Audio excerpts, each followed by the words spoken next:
Okay, welcome back to part 2 of making the rear end of this 2001 Honda CR-V not suck. This is lifted on a 2-inch HRG Ultimate lift kit, and in part 1 of this video, we replaced this sway bar with an upgraded 19mm and replaced the rear end links with nicer ones from Moog.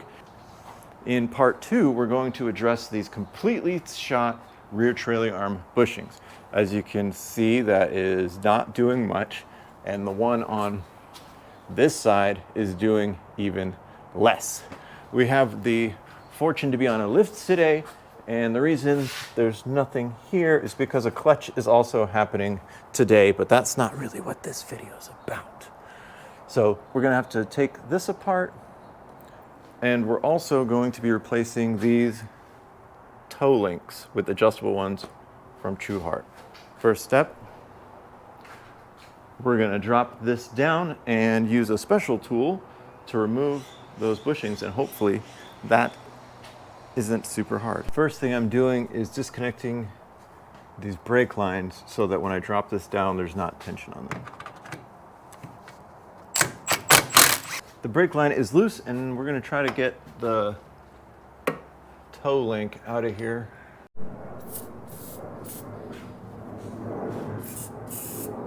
While that does that, let's, I guess, take these bolts out. Those were installed not that long ago when these subframe spacers were put in for the lift. So those bolts should not be one with the car the way the other ones are. 17 mil. How did I lose my 15? Oh, there it is.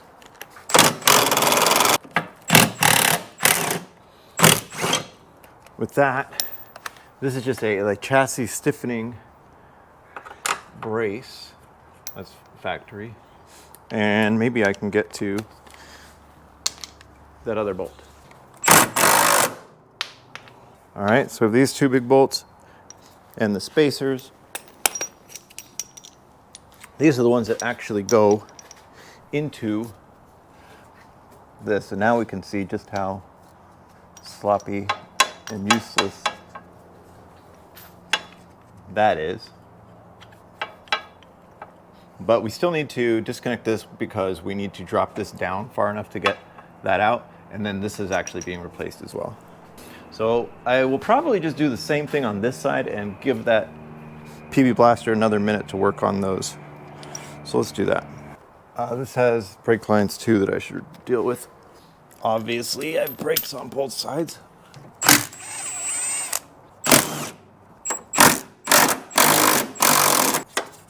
So in this one, when I took the bolts out, this just completely came out of the bushing, showing that this was doing absolutely nothing at all for me. On both sides, we've disconnected the brake lines, just unbolted them from the chassis so that they can move around more. And we've got PB Blaster in there. So that's the only thing I have left, is to take off the toe links. And then this whole thing will drop way down and I can press those out. And there goes my Milwaukee.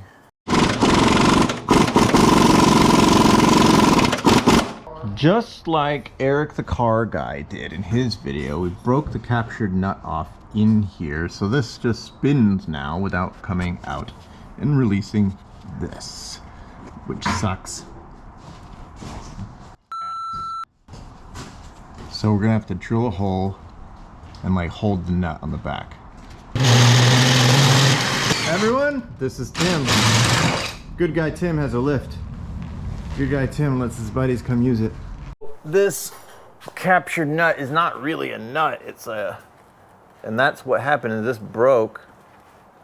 So now we can't come out, so we need to get rid of that and put a nut on it and then use this handy hole to tighten it. I just want you to know that that's the gas tank right there. Yeah, it's all right. So the bushing in there is corroded and seized onto that bolt. So we're just kind of burning it out. Don't worry, this is normal, real mechanic stuff. I'm trying to replace this with adjustable ones because I've mentioned this before. This car has not been able to get its toe in spec since the lift. we would have not needed to do that. We would have taken this off like we did here, and I can now work on this. But we ultimately do need to get that out, and acetylene is going to be involved. So we're well beyond the like everyday tools that you have laying around, but must be done. To get that bushing out, we have this special tool that's just for removing trailing arm bushings. It presses them out. This works for Civics and Integras as well, and that's pretty much it.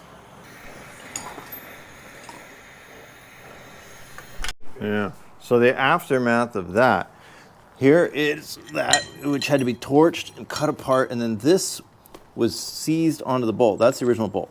Now we don't have to, we kind of want that bolt, but this was all being replaced anyways.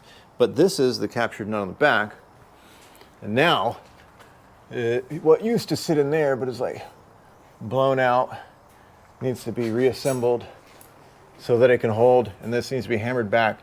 And I would feel like a total amateur for being in this situation, except for the exact same thing happened to Eric, the car guy. So you know, I'm just like him basically, except for I have Tim, the car guy, to help because I don't have an acetylene torch. Now that we've committed violent crimes against this thing, which was already going to be replaced with these adjustable ones from TruHart that you can make longer or shorter, we're gonna take that bushing out. So this tool is gonna clamp on there, and then we're gonna press it through, and it's gonna be easy, and it's gonna be just fine.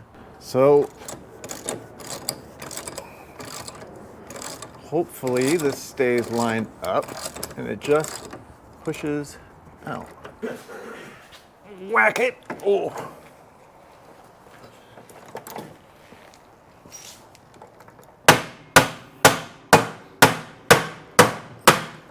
I can't tell if it's moving, but you would be able to tell if it's popping out because you'd see like a mark, right? Yeah, it looks like it's coming. I'm just doing squats here. It looks pretty straight. Yeah. There it's going. Oh, yeah, now it's easy. Well, relatively. Yeah, because it released all that tension that you had. It like snapped out. Yeah. Yeah, it goes in like spurts. Yeah. Like, does this come in? Yeah, this whole piece like kind of Flexes? starts flexing, and then when I hit it, it unloads. And then we'll want to clean that up real good before we try to put in the new one. The new ones, the reason they haven't been featured in the video yet is because they're in the freezer so that they contract the tiniest bit to make them fit better. Right. Oh! Bazinga! Almost took out the camera. It looked like it wasn't straight because of this line, but that's because the shape of this isn't even. One down, one to go. That required a torch and everything else because we broke the captured nut, and this side it just came out with a couple uggas on the impact, and I'm taking it out by hand just to be safe. About 2 minutes. I don't know what took Tim so long on that side, but I got this side out in no time. Follow me for more tips on how to be faster than Tim. Now I'm going to press that out. All right, we'll see how this fares when it's time to press in the new ones, but as far as removing them, it's definitely the easiest I've seen anyone do this. Clean this out so that we don't have any debris that affects the clean, smooth, straight installation of the new bushings. Installed the new TruHart solid one. This has been in the freezer for a couple of days so that it could shrink just a little bit so that it won't be too much of a pain to go in there. We are using this factory blue mark. There and there is our alignment. I'll have a link to this tool and these parts in the description. I don't know how I ever would have got the old one out without it. Getting it in, it seems like you could probably hammer this in, but this is going to be better and straighter.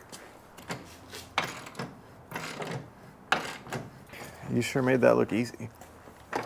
Oh, I only got about 100 pounds on you. Is it going straight? Yeah, it looks like it's going in. Top and the bottom is that this is a little thinner than this. Oh, okay. Yeah. Which is, the thinner is on the top and the thicker is on the bottom. That's how it is on the factory one. This one is now in. So a couple tips about this tool, which I'll have a link in the description.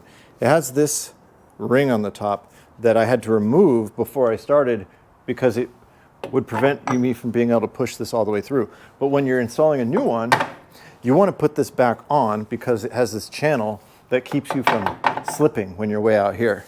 They really thought of everything. We are putting in the adjustable toe links so that we can actually get the toe into spec. Right now, we're just going to try to eyeball it to about where the other one was, and then we'll let the guys at the alignment shop figure it out from there. This has got to go in. All right.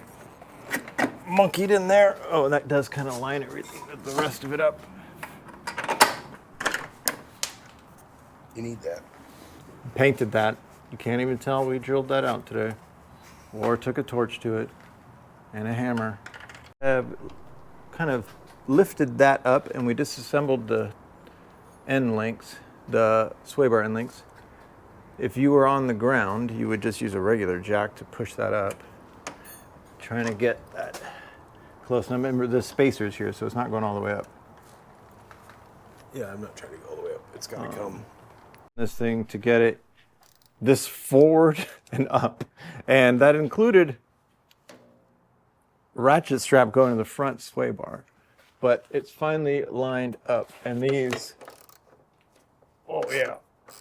We have the smallest wrench in the toolbox, ratchet, but, and I have this under extreme tension right here pointed at my face. So I'm just gonna move over here. You got your safety squints on it. Safety squints are not protecting me from that. So I don't know what happened, but for some reason this clip doesn't have audio. So this is me from the future during editing, and I'm assuming I'm just recapping all the work we did and explaining that I have to reattach the sway bar end link when I put the car down.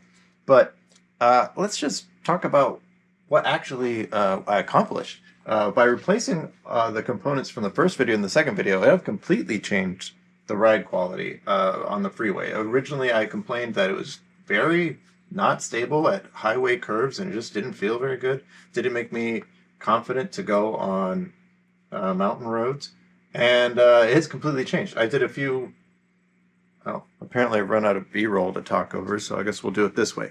I've gone all across over the last few weeks to the Olympic Peninsula in Washington State National Park. I've gone to over the Cascade Mountains.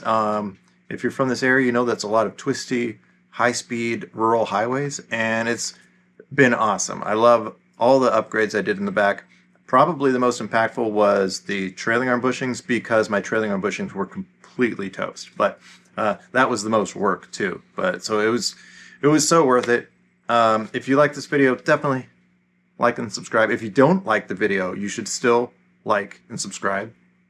Why not? It's free. Anyways, thanks for watching.